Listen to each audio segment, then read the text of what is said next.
Agachamento profundo é para glúteo? Quem te enganou? Quem te iludiu? Eu sou o professor Rodrigo Baladã e eu vou abordar esse assunto nesse próximo vídeo para você que me acompanha. Efetivamente, antes de eu mostrar as evidências acerca do assunto, eu preciso fazer uma breve introdução, algumas considerações a respeito desse assunto tão polêmico e que tem causado tanta discussão nas redes sociais. Eu queria que você entendesse, você que está aí do outro lado me assistindo, que a intenção de gravar esse vídeo é instruir, é transmitir informação e conhecimento correto acerca desse assunto. Sabe por quê? O meu compromisso é com a verdade, o meu compromisso é com a educação física e o meu compromisso é com você que está me assistindo aí do outro lado, que me segue nas redes sociais, no Instagram, na minha fanpage no Facebook, que entra no meu site HiFit. Você, profissional de educação física, ávido por informação e por conhecimento. E sabe por que eu estou dizendo isso? Porque uma mentira contada 1000 vezes acaba virando verdade. Você já ouviu esse ditado? Pois é. Então o que acontece? Eu não posso, como uma pessoa do meio acadêmico, da área de saúde, como profissional de educação física, eu não posso mais deixar isso correr solto, onde uma mentira contada 1000 vezes acabe virando verdade. E é isso que está acontecendo. Depois desse vídeo, eu tenho certeza que vai ter muita gente querendo matar o Rodrigo Baladã. Vai ter muita gente com raiva do Rodrigo Baladã, mais até do que já existe. A mesma coisa que vai acontecer com o agachamento depois desse vídeo foi o que aconteceu com o vídeo do supino. Há um tempo atrás, eu lancei um vídeo sobre o supino, dizendo que o exercício supino reto não era para peitoral. Na verdade, o que eu quis dizer, de uma forma proposital, onde o vídeo foi cortado, é que o supino reto não é um exercício apenas para peitoral. É um exercício para peitoral, deltóide anterior e tríceps. É um exercício multiarticular e que de forma similar tem ativação muscular desses 3 músculos, e os estudos mostram isso. Tá? Uma outra coisa é que durante o exercício supino reto, a hipertrofia ela também ocorre de forma similar. Tem um estudo do Ogasawara, que é ou de 2012 ou de 2013, que verificou a hipertrofia. E o que aconteceu? Com relação à hipertrofia temporal, o supino hipertrofiou antes, mas ao final do estudo, a hipertrofia com o tríceps foi similar. O percentual de hipertrofia do peito foi maior, mas essa diferença não foi significativa. Então, academicamente falando, metodologicamente falando, se não existe diferença significativa, não houve diferença para a comparação dos 2 músculos. Então, o exercício supino reto não é esse exercício maravilhoso que as pessoas acreditam. Um grupo de pessoas acha, acredita, sente, crê que o exercício supino é a solução para todos os problemas de falta de hipertrofia muscular para membros superiores. E na verdade o supino não é esse exercício maravilhoso. O supino é um exercício de amplitude parcial, não tem torque constante, se utiliza de outros músculos como motores primários, tá? Tanto é que precisa de 400 quilos para poder gerar uma tensão significativa na fibra do peitoral. Pelo direcionamento das fibras, por ser um músculo penado, o peitoral ele é um músculo muito mais adutor horizontal do que flexor do ombro. E se você não estiver satisfeito com essas informações, eu desenho para você um diagrama de corpo livre e mostro por A mais B que o supino é um exercício porcaria para peitoral. E por que eu estou dizendo isso? Porque os estudos mostram isso. Então, assim, eu queria falar um pouco sobre isso, a comparação do supino e agora com o agachamento, porque o supino está para membro superior, assim como o agachamento está para membro inferior. E existe um grupo de pessoas muito grande que são efetivamente apaixonados pelo agachamento. Ou seja, se você falar alguma coisa sobre o exercício agachamento, essas pessoas quase voam em você. E o meu intuito aqui é informar, é elucidar, é trazer informação, transmitir conhecimento verdadeiro, conhecimento verídico, sem viés, sem rabo preso, porque eu não tenho rabo preso com ninguém, nem com nenhuma instituição. Eu não sou tendencioso e eu não tenho por que ser a favor ou contra nada. Então, assim, o agachamento é um exercício maravilhoso. Eu gosto do agachamento, utilizo o agachamento e prescrevo o agachamento. Só que o que está acontecendo? Nas redes sociais, profissionais, até doutores de educação física, estão usando o agachamento e falando sobre o agachamento como se fosse a solução para todos os problemas. Ou seja, o cara levou um chifre da mulher, faz agachamento que resolve, passa a dor de corno. O cara tá com dor de cabeça, tá com diarreia, faz agachamento que melhora. O cara tá com membros inferiores atrofiado, faz agachamento que melhora. Aquela mulher não tem glúteo, o glúteo não desenvolve, faz agachamento bunda no chão que o glúteo vai ficar gigantesco. Não é bem assim. Não é bem assim. Eu vou mostrar pelas evidências que toda essa lenda, esse dogma, paradigmas, verdades absolutas enraizadas dentro da musculação são criadas nem sei de onde e que na verdade um vai transmitindo para o outro e a gente está em 2017 e as pessoas acreditam fielmente que o melhor exercício para desenvolvimento de glúteo, para ativação da musculatura de glúteo é o agachamento. E na verdade não é. É só você olhar as evidências e prestar atenção nesse vídeo que eu trouxe para você e a compilação de estudos que eu fiz para poder falar sobre esse vídeo. É um assunto muito complexo, eu tive que ler muita coisa sobre agachamento para poder dar o meu parecer. Depois de ver tanta coisa na internet, nas redes sociais, no Instagram e no Facebook, que eu não concordava baseado no que eu vejo de evidências, na apresentação de estudos que existem disponíveis. Então assim, muita gente vai discordar do Rodrigo Balladã, muita gente não vai concordar com esse vídeo. Você pode dizer que o Rodrigo Balladã é grosseiro, que o Rodrigo Balladã é mal educado, que não simpatiza com o Rodrigo Balladã. Enfim, você só não pode dizer uma coisa do Rodrigo Balladã, que o Rodrigo Balladã não tem conhecimento e que o Rodrigo Balladã não fundamenta e não referencia tudo aquilo que ele fala. Academicamente, tudo que eu falo, tudo que eu transmito é embasado por alguma evidência. Pode não concordar com essa evidência, porque na área biológica não é uma área exata como a matemática, mas eu vou estar sempre embasado e sempre referenciado por alguma evidência. E aqui não vai ser diferente. E o que eu tenho para dizer para você é que o agachamento nunca foi, não é e nunca vai ser um exercício eficaz para ativação muscular, para o glúteo. Não é. E eu queria que você começasse a raciocinar junto comigo. Eletromiografia tem relação com hipertrofia? Nenhuma, não tem relação nenhuma, pelo amor de Deus. Não existe relação nenhuma entre EMG, eletromiografia e hipertrofia. Mas eu quero colocar uma pulga atrás da tua orelha. Existe possibilidade de um músculo que é pouco ativado hipertrofiar? Eu não sei se um músculo que é altamente ativado, que tem um sinal eletromiográfico alto, pode hipertrofiar. Não posso garantir isso, porque o processo de hipertrofia é um processo crônico, que depende de inúmeros fatores, como mecanismos de mecanotransdução, sinalização de vias para síntese proteica, estado nutricional, hormonal, ativação de células satélites e por aí vai. É um processo muito complexo para se gerar hipertrofia. E a EMG é um processo simples, agudo, que você vê ativação muscular. Então não tem relação alguma. Mas aí eu te pergunto, será que um músculo que é pouco ativado, ele tem condição de hipertrofiar? Vou tentar ser mais claro. Coloco você que está me assistindo aí para fazer uma flexão da articulação do cotovelo.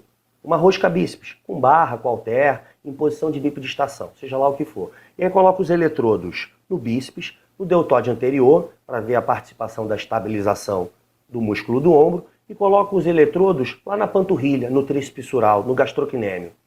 E aí eu vejo a análise EMG e vejo uma alta atividade do bíceps braquial, vejo uma atividade significativa do estabilizador do deltóide anterior, da articulação, e vejo um sinal pequenininho lá no gastrocnêmio que pode ser relacionado para equilibrar o movimento durante a posição de bipodestação. Pergunto a você, o exercício é para o gastrocnêmio? Guarde então essa informação que a gente vai agora entender um pouco mais sobre isso tudo que eu estou falando. Bom, efetivamente, eu agora trouxe aqui um artigo para poder fundamentar tudo isso que eu acabei de dizer. Esse artigo aqui é um artigo muito antigo, fevereiro de 2017. É um artigo que foi aceito pela NASCA, que é a National Strength Condition Association, a maior instituição de prescrição de treinamento de força do mundo. O artigo foi aceito, mas ainda nem foi publicado oficialmente. Esse artigo aqui é um artigo do Josinaldo.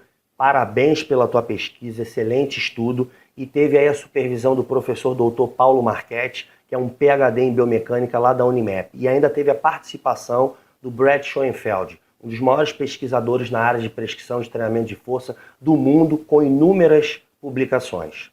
A proposta do estudo foi avaliar a ativação muscular entre o agachamento parcial e o agachamento profundo, certo? Quando ele foi realizado com cargas equalizadas numa base relativa. Eu vou explicar lá na frente o que isso significa. Muito bem, com relação à metodologia do estudo, foi uma pesquisa com design experimental, contrabalanceado, com alocação randômica. O que é isso? Todo mundo fez tudo e foram escolhidos de forma aleatória. Fizeram um teste de 10 repetições máximas e eles equalizaram a carga. É o único estudo na literatura com agachamento que verificou isso. O que isso significa? Você quer fazer o agachamento profundo? Sem problema nenhum. Você vai colocar a carga máxima para entalar em 10 repetições. Eu vou fazer o agachamento parcial e eu vou colocar a carga máxima para eu entalar em 10 repetições máximas. Nenhum dos dois podem passar de 10 repetições. A gente vai fazer com carga máxima para 10 repetições e a gente vai ver no que dá. Isso é real. Isso é exatamente o que acontece na prática.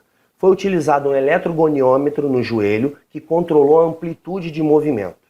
O agachamento parcial desceu até 90 graus e o agachamento profundo desceu até 140 graus. A cadência de movimento era livre, então isso significa dizer que isso se equaliza e isso fica exatamente como na realidade prática do dia a dia, como se estivessem realizando o movimento na academia, o exercício, como já são de costume, tá?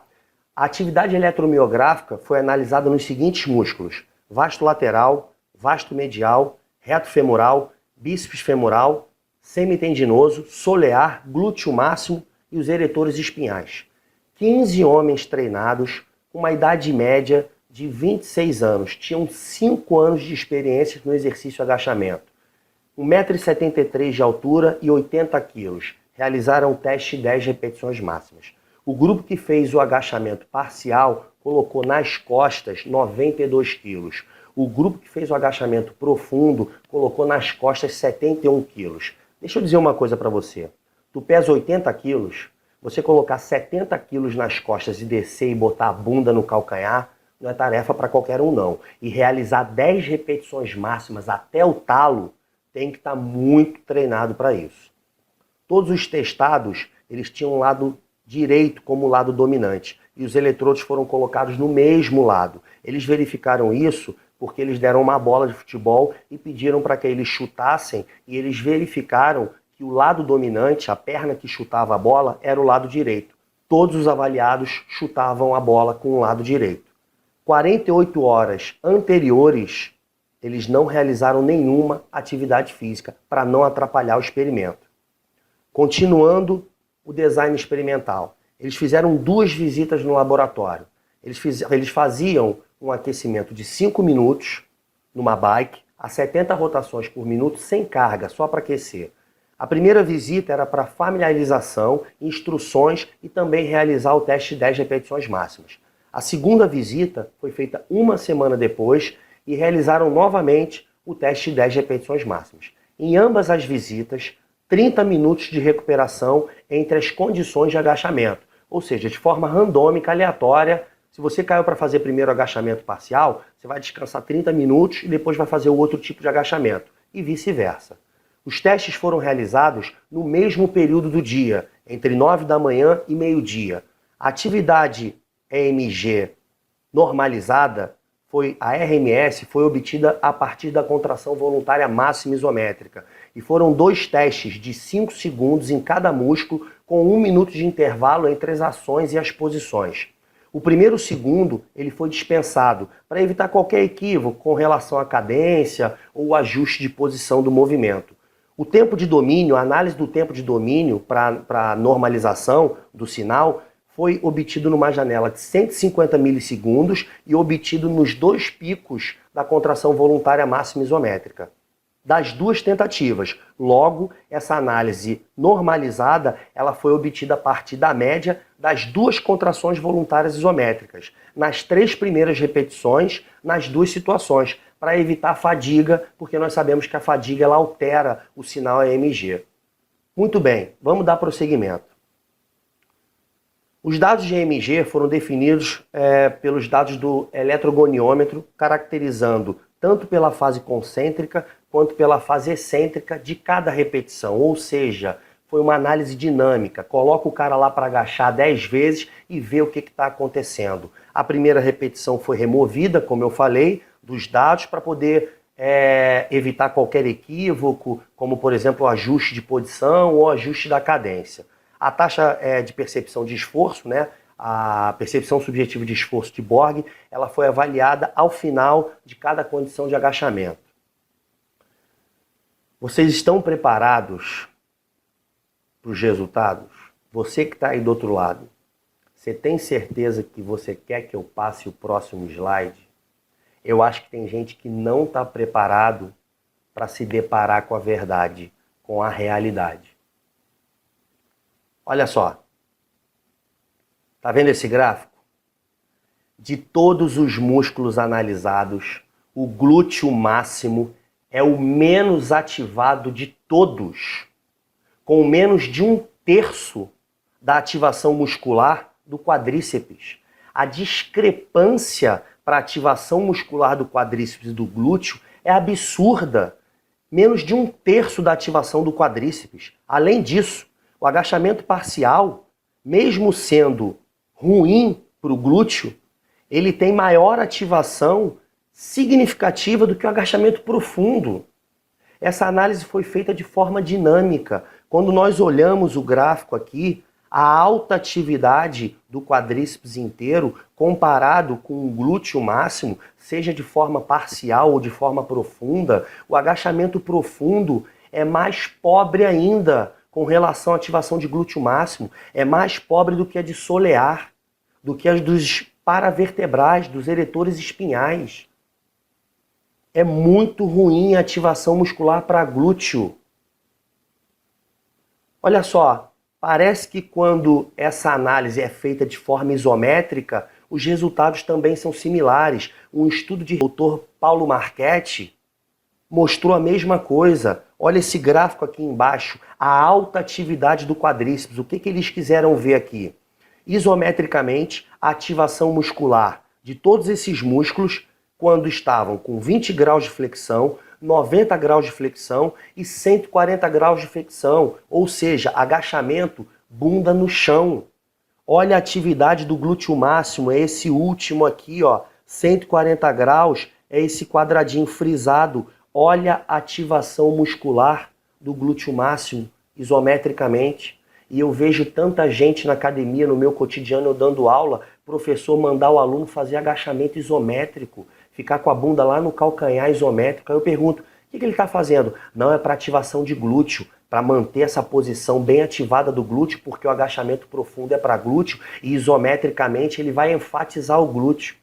Cara, pelo amor de Deus, onde é que está escrito isso? Não é possível. Eu estou aqui para trazer esclarecimento.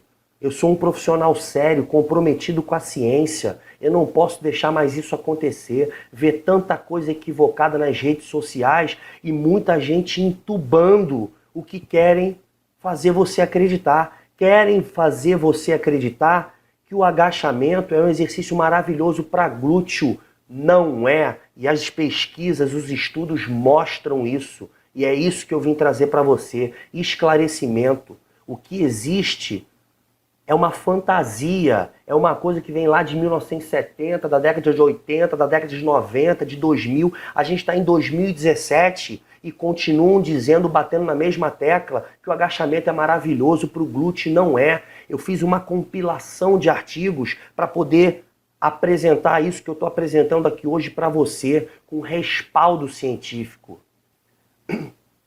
Olha só, agachamento profundo não é para glúteo? Sempre foi dito isso, não é? que agachamento profundo é para glúteo. Parece que esse dogma, esse paradigma, essa verdade absoluta não é como as pessoas contam. Essa história é um pouquinho diferente do que, na verdade, a gente vem ouvindo por aí. Sempre foi dito que o agachamento a fundo, bunda no calcanhar, era maravilhoso para glúteo. Parece que para ativação muscular não é. E é por isso que eu estou aqui, para não deixar te enganarem, para não deixar fazer uma mentira ser contada 1000 vezes e virar verdade. Olha só, eu acho que eu pisei no calo de muita gente, né? Parece que muita gente não vai gostar de assistir esse vídeo. Eu sinto muito se eu decepcionei alguém e se eu fiz alguém chorar. Essa não era a minha intenção. A minha intenção era esclarecer esse assunto, que eu já estou engasgado com essa história de ver tanta bobagem, de ver tanta coisa equivocada sair na internet, nas redes sociais. Professores, doutores em educação física, dizendo coisas mirabolantes como se o agachamento fosse a solução para todos os problemas. Olha só, tudo que eu falei tem uma explicação biomecânica. Sabe quem é esse cara aí? Dr. Vladimir Zatsiorsky. Nada mais, nada menos do que um dos maiores pesquisadores e biomecânicos do mundo. O que mostra esse gráfico aqui embaixo? Essa figura. Aqui do lado esquerdo representa um agachamento parcial. Aqui do lado direito representa um agachamento profundo. Essa linha vermelha, sentido longitudinal, direção para baixo, ela representa a força resistente. Aqui significa o eixo da articulação do quadril. Olha o braço de resistência entre o eixo do quadril e a força resistente, no agachamento parcial. Agora vem para cá para o lado direito e olha o tamanho do braço de resistência no agachamento profundo. Desde o eixo do quadril até a linha da força resistente, sentido longitudinal, direção para baixo. O braço de resistência para o agachamento profundo é muito menor. E isso se inverte no agachamento profundo e parcial para a atividade do quadríceps. No agachamento parcial, o braço de resistência para o quadríceps é menor do que quando o agachamento a fundo. Está aqui, a força resistente representa a barra nas costas, o eixo aqui do joelho, da articulação, e aqui o tamanho do braço de resistência. Então isso tudo está explicado e os estudos corroboram com a biomecânica. Lá em 1996, Zatsiorsky já falava sobre isso. Tem 96, 2006, 2016, 21 anos e o Zatsiorsky já mostrava isso. Vamos às discussões, vamos à discussão do artigo. A discussão do artigo começa quando o professor Dr. Paulo Marchetti e o Josinaldo, o autor principal, falam que os músculos biarticulares, como o reto femoral, bíceps femoral e o semitendinoso, eles têm uma ativação intermediária, quando, na verdade, esses músculos eles têm uma ação agonista numa articulação e eles têm uma ação antagonista em outra articulação. E isso é um contraste com a ativação, com a alta ativação que nós vemos quando um músculo biarticular trabalha de forma agonista em ambas as articulações simultaneamente. Lombard sugere que músculos biarticulares dos membros inferiores agem como um paradoxo. O paradoxo de Lombard nada mais é do que um músculo biarticular, ele sofre tensão numa inserção e sofre frouxidão em outra inserção. Vamos dar o exemplo do bíceps femoral, cabeça longa. Ele tem inserção proximal na tuberosidade isquiática e a inserção distal na cabeça da fíbula. Quando nós fazemos a fase descendente do agachamento, a inserção distal ela fica frouxa e a inserção proximal ela fica tensionada. Quando nós fazemos o movimento contrário, a fase concêntrica do agachamento, ocorre o inverso. Então o que acontece? Um músculo tensiona para cá, mas a outra articulação afrouxa o mesmo músculo. Depois a outra articulação tensiona e a outra afrouxa. O nome disso se chama paradoxo de lombar. Por isso que a ativação do bíceps femoral, dos posteriores de coxa, não é tão alta, não é tão significativa no agachamento. Mais informações, estuda sobre paradoxo de lombar. Vamos continuar. Dito isso, a atividade absoluta do bíceps femoral foi aproximadamente metade da atividade do quadríceps, por causa dessa ação desses músculos biarticulares de uma certa forma antiética. É isso que eu acabei de dizer. Enquanto uma inserção tensiona, a outra afrouxa. Na hora do movimento contrário, uma inserção tensiona, a outra afrouxa. Então, ele não tem, em ambas articulações, uma ação agonista simultaneamente. Bom, os presentes resultados dessa pesquisa mostraram que a ativação do quadríceps, do vasto medial e do vasto lateral, não foram diferentes com relação às condições de agachamento. Além disso, a maior ativação muscular foi observada no agachamento parcial para o glúteo e para o solear.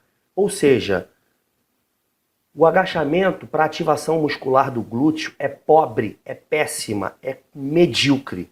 Mas ainda assim é menos medíocre para o agachamento parcial. Então essa história de que agachamento profundo é para glúteo, põe a bunda no calcanhar, isso é lenda. Isso é história que um vai passando para o outro, vai passando para o outro. E quando a gente confronta a ciência, a gente vê que isso não é verdade. Olha só, outros autores também investigaram a ativação muscular durante o agachamento, comparando diferentes ângulos de amplitude.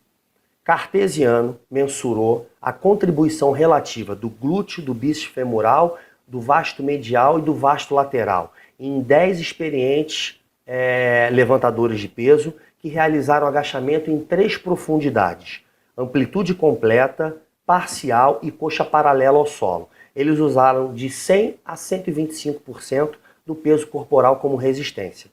Cartesiano encontrou que durante a fase concêntrica do agachamento dinâmico, a ativação do glúteo ela foi maior durante o agachamento profundo, 35%, comparado com o parcial 16,9%, comparado com o agachamento paralelo 28%. E que, diferente como o bíceps femoral, o vasto medial e o vasto lateral, não houve modificação.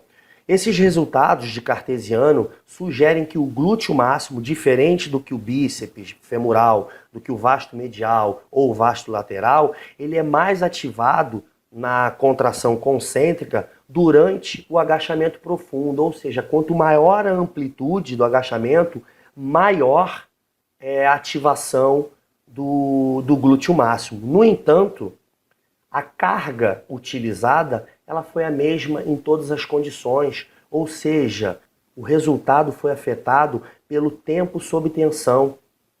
Vou explicar o que isso acontece. Existe um viés na pesquisa, existe uma tendenciosidade. Você pega 3 análises de agachamento, uma profunda, uma coxa paralela ao solo e uma parcial. E aí você coloca 50 quilos nas costas e verifica as 3 condições. É óbvio que com a mesma carga, sem equalizar o estudo, quem tiver um maior tempo sob tensão vai ter uma maior ativação muscular. Pelo amor de Deus, vamos fazer pesquisa de verdade. Tem que ter uma análise crítica. E graças a Deus eu tenho essa análise crítica e eu devo muito à Universidade Estácio de Sá, porque lá a gente, no curso de Educação Física, a gente estudava no laboratório muito metodologia de pesquisa. E se você não entender de metodologia de pesquisa, você entuba um artigo desse. O artigo não foi equalizado, diferente desse artigo que eu acabei de mostrar para você, que é o artigo do Josinaldo e do professor Dr. Paulo Marchetti, com a participação do Brad Schoenfeld. O artigo principal desse estudo, onde a carga foi equalizada pela amplitude. Esse artigo do Cartesiano não é um artigo justo, é um artigo que tem viés, é tendencioso para tentar apresentar os dados que quanto mais você põe a bunda no calcanhar, quanto mais profundo é o agachamento, melhor para glúteo. Isso não é verdade.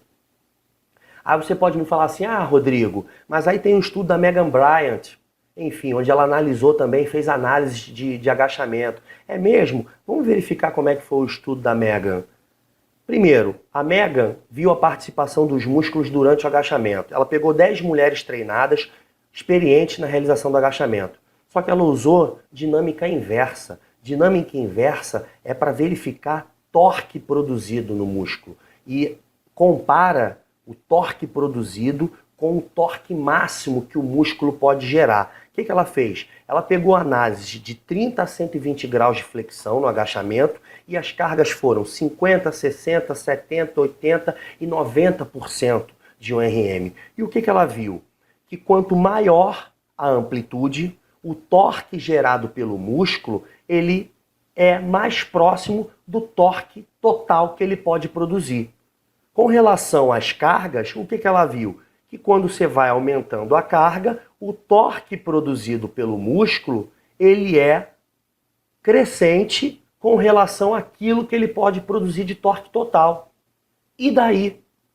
E aí nesse gráfico ele mostra exatamente isso que eu acabei de falar. Conforme a amplitude vai aumentando, o torque gerado pelo músculo, ele vai se aproximando do torque máximo que ele pode produzir. E conforme a carga vai aumentando, o torque produzido pelo músculo, ele vai se aproximando do torque máximo que ele pode produzir. E daí, mais uma vez. E aí esse gráfico dela mostra exatamente isso. E nesse gráfico, como resultado, ela encontra que o maior torque foi para o glúteo. Em segundo momento, foi para a panturrilha. Em terceiro, para o quadríceps. Aí eu pergunto para você, alguém em sã consciência prescreve agachamento para a panturrilha? Acredito que ninguém, né? Então o estudo da Megan Bryant, ela avaliou torque, não avaliou ativação muscular. Aí você pode falar assim, ah, Baladã, mas com relação à hipertrofia, o estudo da Blomqvist, ela realmente viu o seguinte, o dobro da carga com metade da amplitude ou metade da carga com o dobro da amplitude. Ou seja, colocaram lá os sujeitos da pesquisa para agachar com 200 quilos nas costas, de 0 a 60 um delta teta. Ou colocaram metade da carga, 100 quilos, com um delta teta de 120. Ou seja, metade por metade ou o dobro pelo dobro, com relação à amplitude e com relação à carga. Eu já posso afirmar que metodologicamente isso não é um estudo equalizado.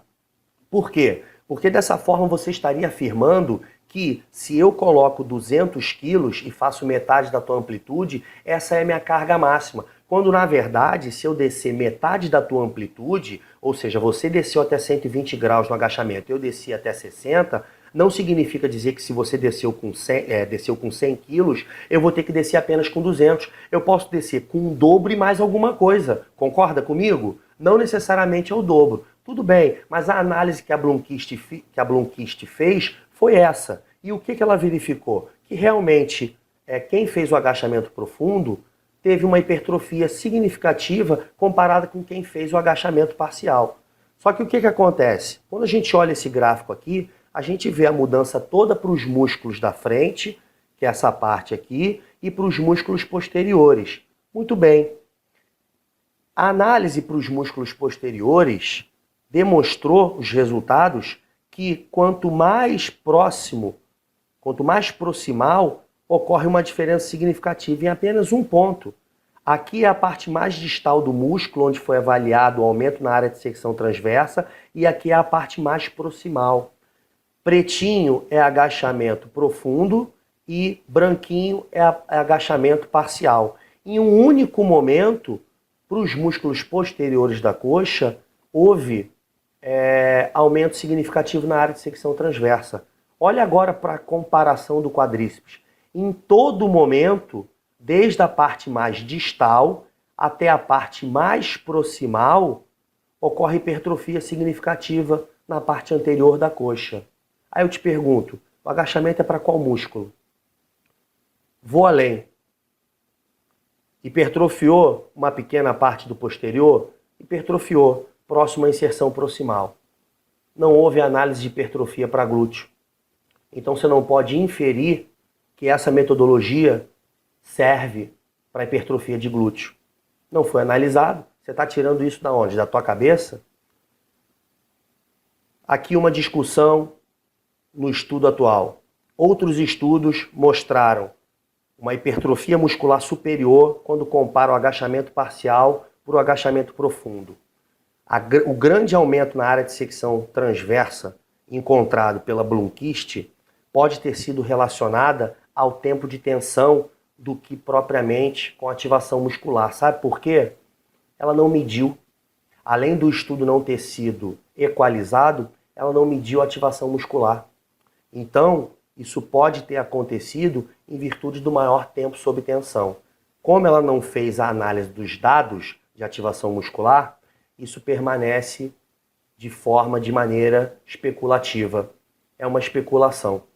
Com relação à aplicação prática desse estudo grandioso do Josinaldo e do professor Dr. Paulo Marchetti, do pessoal lá da Unimap, quando se realiza o agachamento em diferentes amplitudes com carga equalizada, tá, por uma base relativa, a ativação muscular do motor primário, como o glúteo, ela é alterada. E os estabilizadores, solear e bíceps femoral, também. O agachamento parcial gerou alta ativação, tá, quando comparado ao agachamento profundo. A ativação muscular dos extensores de joelho, ou seja, do quadríceps e dos flexores, não foram afetadas pela amplitude do agachamento. Então, olha só, de forma resumida, agachamento é para quadríceps, tem uma ação de glúteo, mas como nós vimos é uma ação muito pobre. Fazer agachamento, bunda no calcanhar, não melhora a ativação de glúteo, muito pelo contrário, piora e piora de forma significativa. E quando você equaliza o experimento, amplitude pela carga, a ativação do glúteo é menor do que 1/3 do agachamento, no agachamento para o quadríceps. A ativação do glúteo é 1/3 da ativação do quadríceps. Então eu te pergunto, me mostra aonde está escrito que agachamento é para glúteo, que agachamento a fundo é para desenvolvimento de glúteo. Vamos parar com essa história. Você quer desenvolver glúteo? Utiliza-se de máquinas específicas. Não vou fazer jabá de empresa nenhuma, mas existem máquinas top de linha no mercado que para serem produzidas têm um custo de $15.000. Você acha que uma empresa dessa que faz uma máquina de extensão de quadril que custa $15.000 vai ser ruim e que um agachamento com barra livre vai ser melhor para ativação de glúteo? Se fosse dessa forma, as empresas não gastariam, não teriam um custo exorbitante para fazer uma máquina especificamente para extensão de quadril. É só você parar para pensar, não precisa ser pesquisador, não precisa ser doutor em educação física. E ainda vou mais além. Com relação aos doutores de educação física, se eu decepcionei alguém, eu lamento profundamente. O que eu posso dizer é que eu sou um mísero profissional de educação física especialista. Mas o que eu posso dizer é o seguinte: o artigo que o doutor lê, eu também leio. O inglês que o doutor tem, eu também tenho. O acesso aos papers que o doutor tem, eu também tenho. A interpretação que o doutor em educação física faz dos artigos, eu também faço. Então, o recado que eu queria dar era esse. Não se deixe enganar por aquilo que você vê nas redes sociais. Vá atrás da fonte primária. Pega o artigo e destrincha o artigo na íntegra. Eu espero ter desmistificado de uma vez por todas esse assunto. Eu sei que muita gente não vai gostar disso, mas o meu compromisso é com a verdade, o meu compromisso é com a educação física e o meu compromisso é com você que me segue, que segue a High Fit. Queria agradecer aí você ter me assistido esse tempo inteiro, foi um vídeo longo, é uma aula, eu tive que compilar diversos estudos e ler muita coisa sobre agachamento para poder fundamentar um conceito. Se você gostou desse vídeo, espalha, compartilha, marca seus amigos, coloca isso para rodar, para viralizar, porque a educação física ela merece. Aos amigos tudo, aos inimigos a leitura. Um forte abraço e até o próximo vídeo.